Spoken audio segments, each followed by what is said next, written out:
Are you looking for a budget phone that is less than 7,000 pesos na pwedeng pang online class at gaming? Then you have to check out the Redmi9T. This is one of the best phones from Xiaomi for the first part of 2021. And if you'd like to know more about this phone, watch this video. As usual, I will unbox the phone first para makita nyo rin kung anong mga laman ng box aside from the phone kung bibili kayo ng Redmi9T.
The Redmi9T has a MIUI 12 based on Android 10 operating system.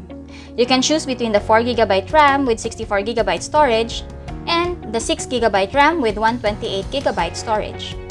In this case, we bought the 4GB RAM with 64GB of internal memory. As you can see, I got the sunset orange variant of the Redmi9T, which I find nice kasi unique siya.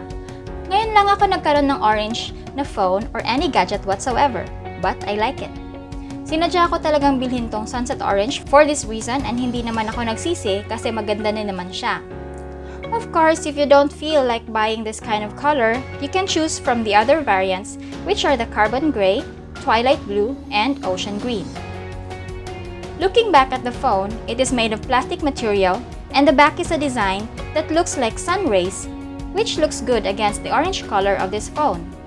The Redmi logo at the bottom is big and embossed, so mafe-feel nyo talaga na lubog ang letters kapag hinawakan. At the right side of the phone, the side-mounted fingerprint scanner is easy to find. Pagkahawak ko ng power button, it also unlocks the phone. It is pretty reliable. Kung gusto nyo namang gamitin yung face recognition feature niya, okay lang din, although personally, I don't like using that feature. The SIM tray that you can find at the left side can accommodate 2 nano SIMs and an SD card for extra storage. At the top and bottom, you can find the dual speakers, which is a feature na hindi kadalasang makikita sa mga budget phones. These speakers are good to have especially for watching movies or YouTube, or for gaming for a more immersive experience.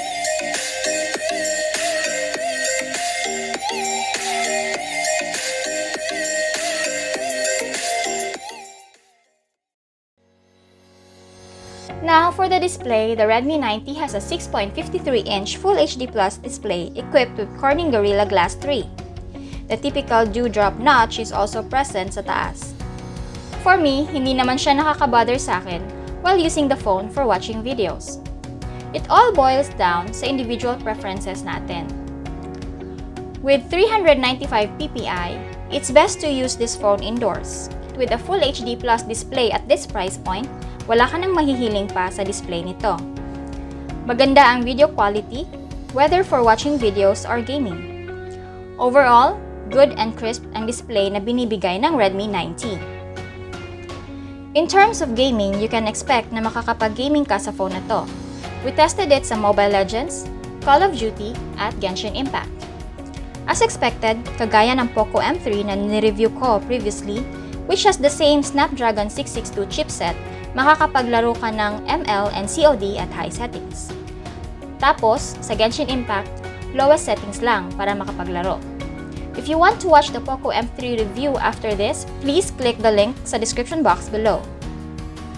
Moreover, I am very pleased with the 6,000 mAh na battery ng Redmi 9T, which means mas matagal ka pang makakapaglaro or makakapag-YouTube and Netflix using this phone, lalo na kapag nagbabiyahe kayo or brownout sa bahay nyo and you don't have a power bank or backup power. Though, just expect na matagal din ang charging time considering the huge battery capacity of the Redmi 9T. Kung camera naman ang pag-uusapan, ang Redmi 9T ay may quad rear cameras na may 48 megapixel main camera, 8 megapixel ultra-wide, 2 megapixel macro, at 2 megapixel depth sensor. It also supports 1080p at 30 fps video recording. At the front, the 8 megapixel selfie camera provides decent quality selfies. Powered by the Qualcomm Snapdragon 662 chipset, it is a good phone for performing typical tasks, video conferencing for online classes and meetings, and for using some productivity apps. Hindi siya ganun kabilisan when switching between apps, but it is functional and works well.